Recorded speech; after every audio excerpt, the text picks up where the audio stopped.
All right, so today we are going to implement a new template, and we're going to implement it for this new paper that just came out. Skeleton of Thought. Large language models can do parallel decoding. So I saw this on Twitter, I forget where I saw it, but I thought it was really cool, and it plays to some strengths of LangChain and of LangChain Expression Language. Namely, it's going to use multiple LLM calls, it's going to break things down into small chunks, and then a bunch of those LLM calls are going to be conducted in parallel. And so with LangChain Expression Language, we can do that fairly easily. So we're going to create a template for those, and for reminder what templates are, those are really easy way to get started with any application. And so we have a bunch of predefined templates here, but we're going to create a new one.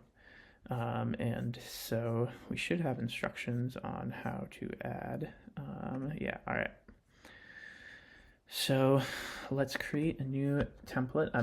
If you look here, I'm in my workplace LangChain templates directory. LangChain template new skeleton of thought, and there we go. All right. All right. So I now have this example template that was just set up. I can go inside it. Let's find it. Where are we? Skeleton of Thought. Let's git add everything in here. Git checkout B Harrison skeleton of thought. All right, just checking out a clean branch. We've added a bunch of stuff in here. We can see that we have a really simple README. So I need to add a description here. I'll do that later. Environment variables, I'll do that later. And then a bunch of predefined documentation there. Got some PyProject.tomls with some dependencies. We'll use OpenAI for this. Maybe we'll go into how to do this with a different language model. It should be pretty easy. And then the main part here is just in chain. We have a really simple dummy chain here, but of course what we're going to do is we're going to implement this new paper, Skeleton of Thought. So what is this paper? I'll post a link to this in the YouTube description as well. But basically the idea is, it's a really cool idea.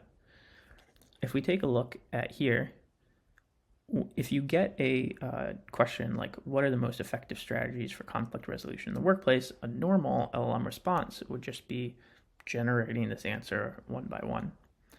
What Skeleton of Thought does is it generates a skeleton, really short bullet points, and then it expands each bullet point.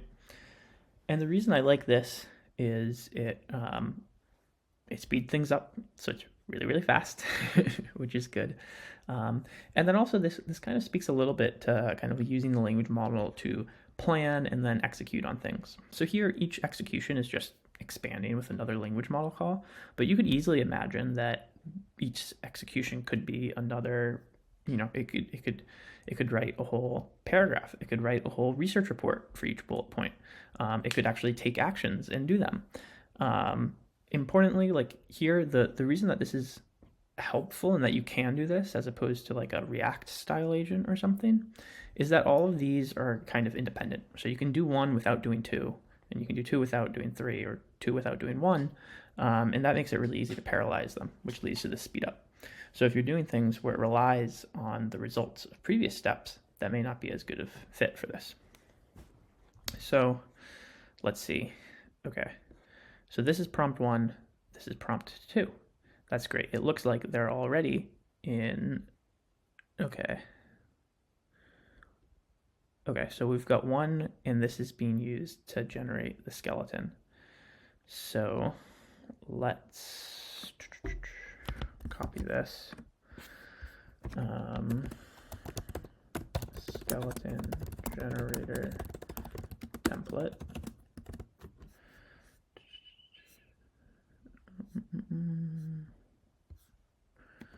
There's some weird like new line stuff here.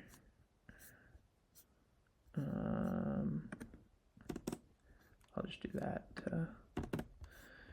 now.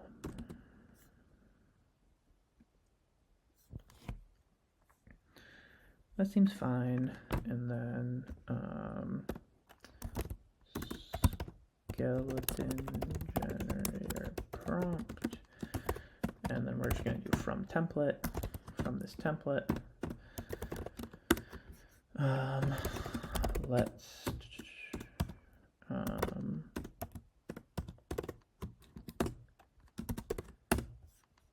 we're going to import this because now we're going to create our chain. Our chain's going to be really simple, the first chain. So we're going to create our first chain, which is generating the skeleton. So it's going to be this prompt, and we're going to pass this in to OpenAI, and then we're just going to parse out the string. We're probably going to actually need to do other things. We're going to need to parse out the bullet points because we're going to want to work with those. But for now, we can just do this, and then let's test it out.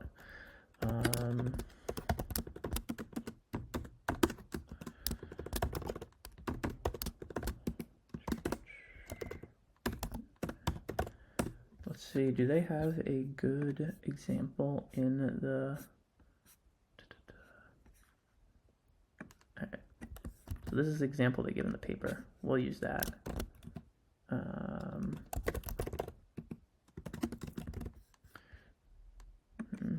Some weird stuff happens when copying things over. Okay, let's try that out. Let's print out this just to make sure. We're also logging things to LangSmith. What LangSmith is the debugging, logging tool that we've built on the side. And so what I've done before is I've basically copy pasted. I'm using my dev account, but you should use the regular LangSmith account. It's smith@langchain.com. If you can sign up for access there. It is on a wait list. If you don't have access, shoot me a DM on Twitter or LinkedIn, and we can give you access pretty easily. Once you do that, I've just exported these 3 variables. You want to pop in your API key there. I've already done that, but you should do that. And then what that does is it will trace everything that we do. So here, let's do Python SkeletonofThought chain. Let's run this. And so it should print it out here. Okay, so this spits out the skeleton, 10 bullet points. Okay, that's a lot. We can also see that it should show up here. So here we have this runnable sequence. We can see it's really simple. It's just a prompt template, LLM output parser. What I really like about LangSmith is it will let you open things up in a playground. So here, if we wanted to play around with the prompt for whatever reason, like let's say we wanted to try to change this to just have, I don't know, 2 to 3 points, then we can do that, and we can rerun it. And here we can see that just generates 2 points. So this is really useful for debugging things, especially when they're in chains. It's also useful for seeing what's going on under the hood, which right now doesn't really matter because it is quite simple. It's just this. But when it comes time to add in the next point, the point expanding stage, it will come in quite handy. So let's take in this point expanding stage. And let's do point expander template. All right, we're going to add this in.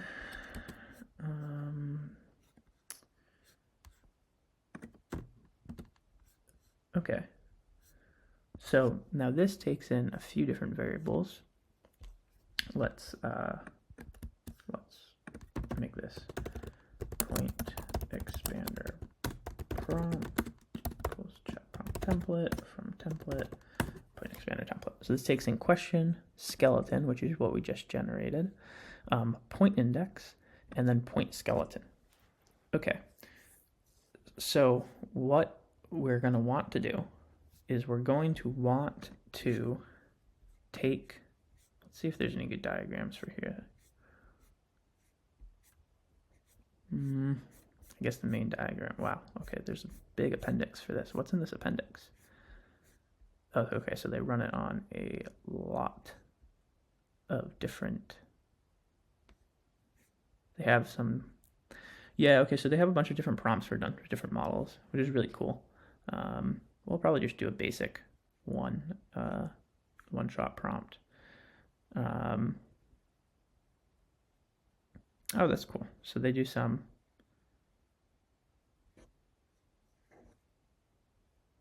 that's cool. So they do some like routing between, it looks like just a regular response and the one that needs a skeleton. So they're determining whether this is even needed. Anyways, long appendix, might read that in more detail later. But the main idea is that what we're going to want to do is we're going to want to take each of these bullet points and then expand it. So in our prompt template, we have question, skeleton, point index, point skeleton. So it looks like this is the question, this is the skeleton, the point skeleton would be here, point index would be 1, point skeleton would be there. I think they actually have code for there. Yeah, there they go. Or there we go. They do have some code. Let's see if we can find where they have prompts in there. Oh, it's probably in here. Skeleton of Thought. What I'm looking for is a parser that'll turn this into a list.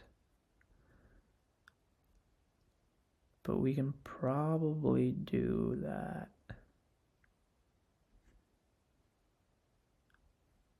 Okay, this isn't really that helpful. This isn't really that helpful at all. Okay, so what we're going to want to do is we're going to want to write some snippet that is going to construct a list of things that we're going to expand. So it's going to create a list of things from this output. We're going to want it to have each element in that list should be a dictionary with 4 things: the question, the skeleton point, and then the skeleton index. So what that's going to look like is, first, from LangChain.schema.runnable import runnable pass through. All right, so we're going to create, let's rename this just skeleton generator chain. Okay, so we're going to create our final chain, or a final chain, as runnable pass through.assign. We already have question that comes in. So now what we really want is skeleton, and we're going to pass skeleton as just skeleton generator chain. So this is going to add a new variable called skeleton, and it's going to be the result of calling this. Great. Then what we're going to want to do is we're going to want to turn this into, so this will be a single dictionary with question and skeleton. We're going to want to turn this into a list of things, and then we're going to have our point expander. Actually, yeah, let's try expander chain, point expander prompt, chat OpenAI, string output parser. Cool. Let's try that. Let's ignore this for a moment. Let's try out this. So let's just pretend that we'd gotten to the point where we had the question, we had this as skeleton. Oh, that's not that. Skeleton. Let's pretend we had this as skeleton.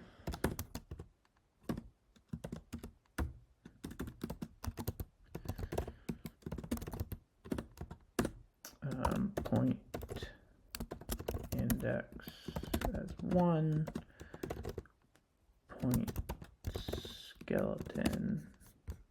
Let's do this. Cool.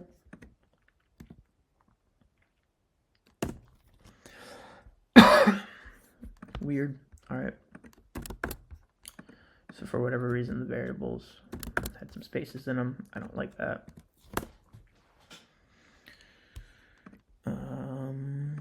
Did it not save?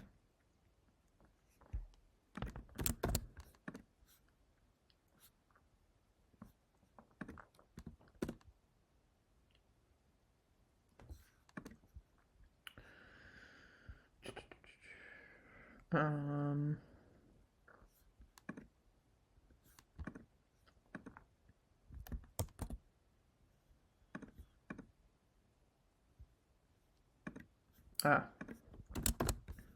we go.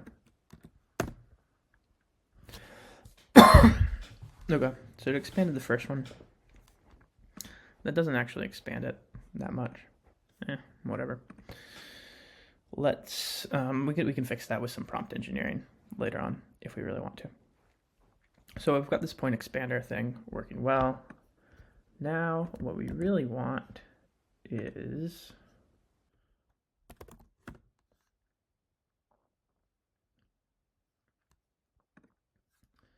we want to write a Python function that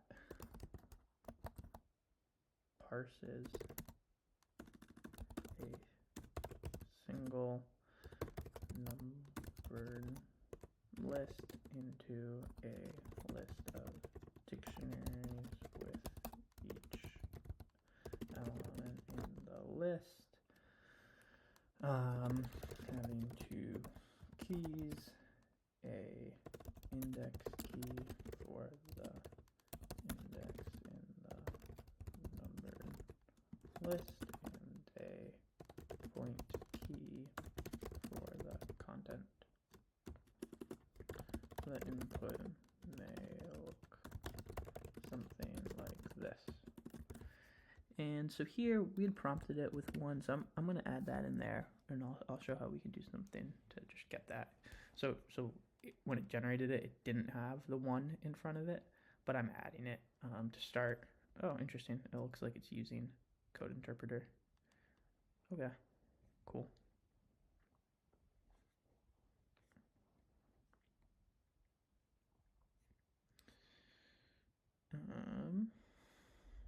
We will wait for this to finish. In the meantime, we can see what was going on with the point expander solution. So this was the point expander. We can see that this is what the prompt ended up looking like by the time it got into the to the LLM. So this is the fully formatted thing. We're actually missing a 1 point something there, I think. So okay, cool. That's interesting to know. We'll have to. So basically, this doesn't generate the 1 at the start because if you notice, we have it here. So what I'm actually going to do is I'm going to add something here that's just lambda x 1. So that's just adding it to the response. That'll make it just a little bit more convenient to pass around. Go back to OpenAI. That looks reasonable to me. Interesting that this ChatGPT is getting updated every day, it seems. All right, let's copy this.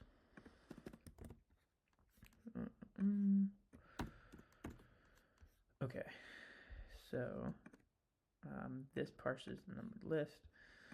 So what I also want to do is create list elements.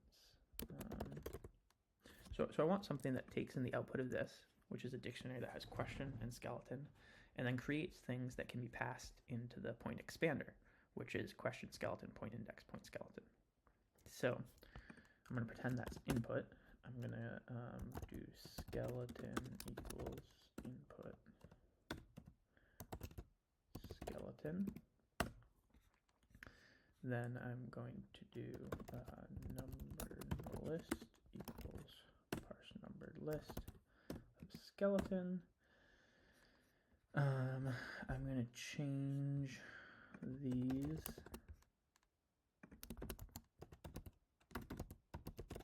to match those things, and then for L in numbered list, L skeleton equals skeleton. Why is that getting highlighted? I have a name. Where's skeleton? Weird. L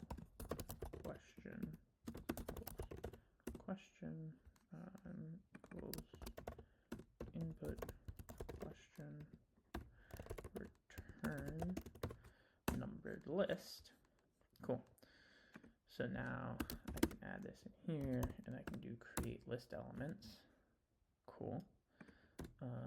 Then I can do point expander did chain. Should be expander. Let's fix that.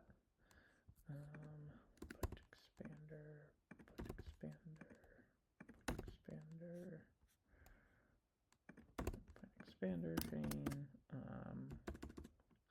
Dot math. Then this is going to get back a list of expanded things. And what I want to do is basically pass those in into, or yeah, I want to combine those into a final answer. So let's just write something like def final answer expanded points final answer stir equals that, or actually yeah, we don't even need this. We can just do lambda x join x. That should return just a string because it's getting a list of strings back. Let's try some stuff. Now delete everything except question. Yeah, let's run it and see what happens.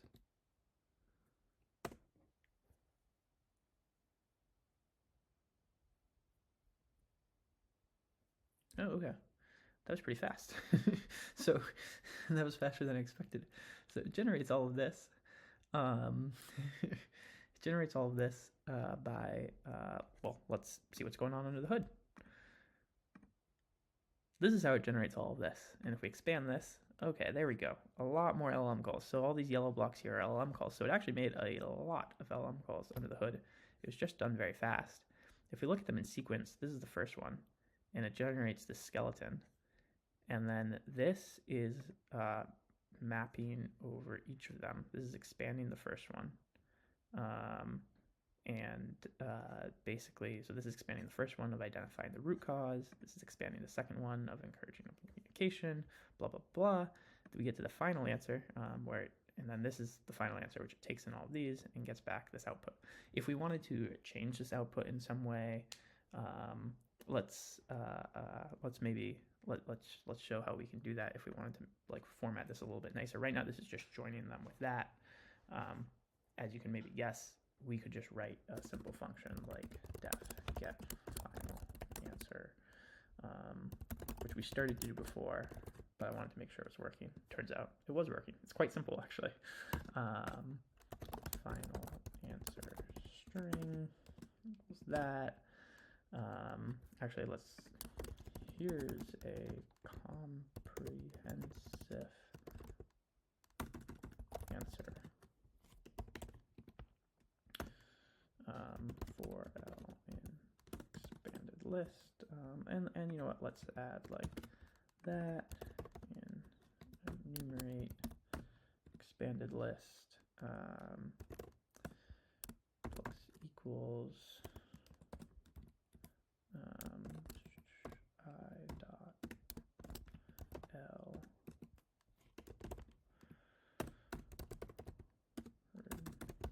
return final answer string. Just drop that in there. Let's run it again. So now we should get a slightly nicer formatted final answer. So yeah, here, and it's 0 indexed. You know, we can fix that by going like this, but the point is we get a nicely formatted thing. Here's a final answer. If we go back here, we can see a new thing popped up.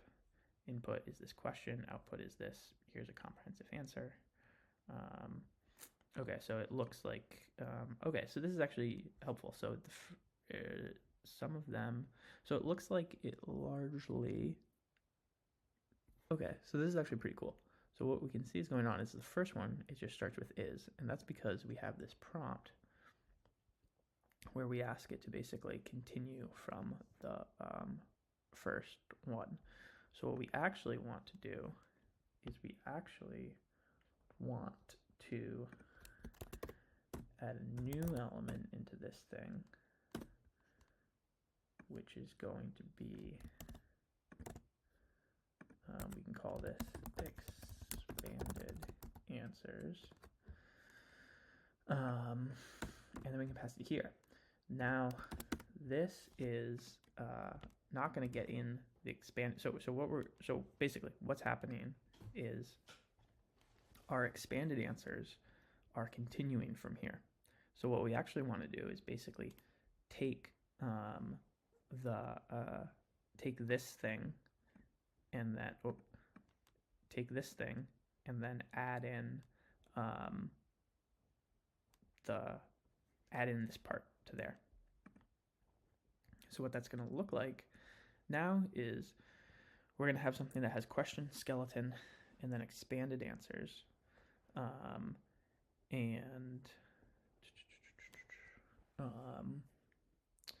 Or actually, what we can do, actually, I know what we're going to do. We're going to reverse this.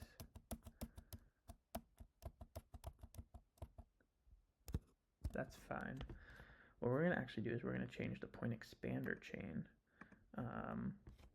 And we're going to do a runnable pass through dot assign here. We're going to have continuation there, and then we're going to do lambda x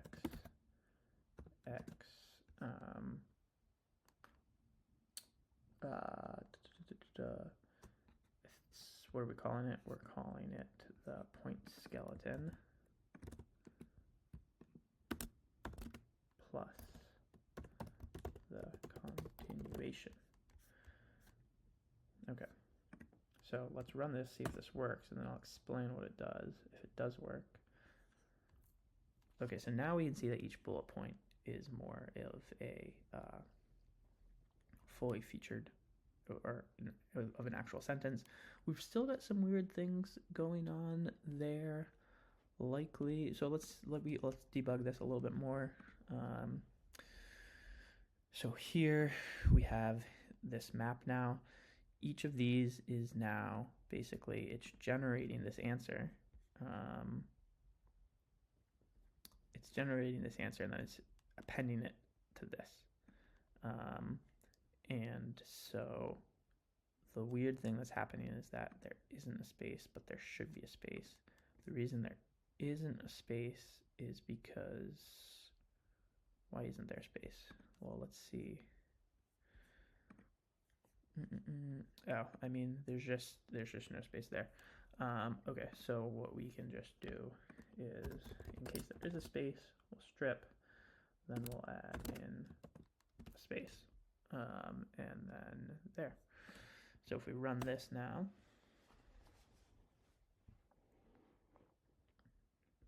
okay, that looks good. There's proper spacing. They're all full sentences, and it looks like that should work. So, and if we look at what's going on under the hood, we have the full thing here. We can expand it out. We can see all the calls that are getting called. We can jump into any place,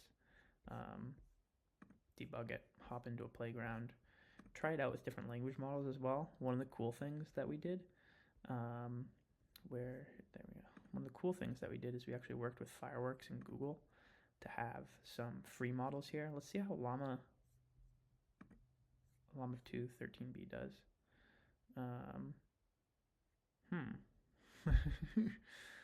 All right, all right, so Llama 13b is not amazing at this. What about Mistral? Mistral's a pretty good model.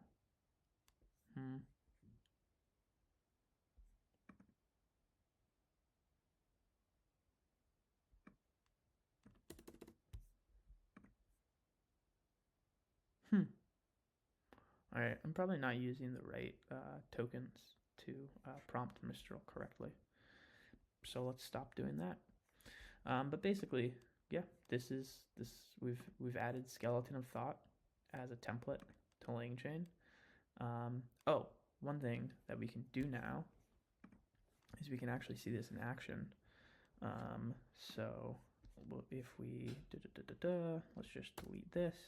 Let's check pyproject.toml, SkeletonofThought chain. Yep, cool, that's all right. What we can do is I think we can just do LangChain serve from here. Could not import module defined in pyproject.toml, so I think we need to do pip install -e in here to install this module.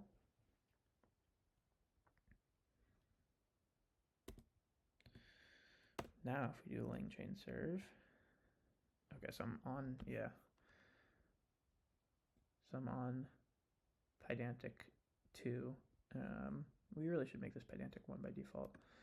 But now if I go to this /playground,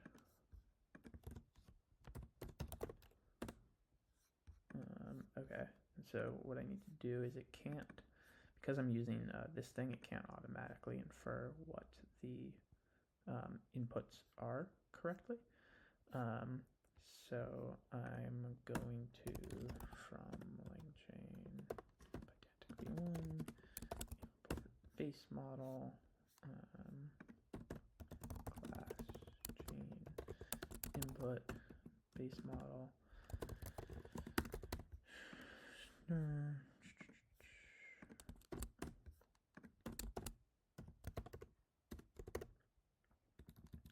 with types, input type, chain input. I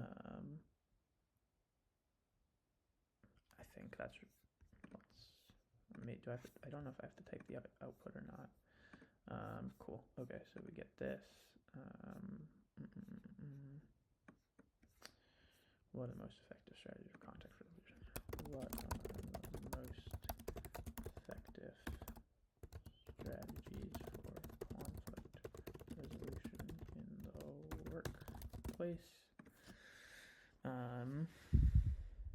Yeah, so we can see the intermediate steps jump up a lot. We get back our answer. This actually also automatically logs things to LangSmith. So this is the one that we just ran very recently. But now we have a playground to play around with this as well. So if we wanted to share this with anyone, we can spin up a little playground. This is just served by Fast API and do it this way. Okay, I think that's really all I have now. Thank you.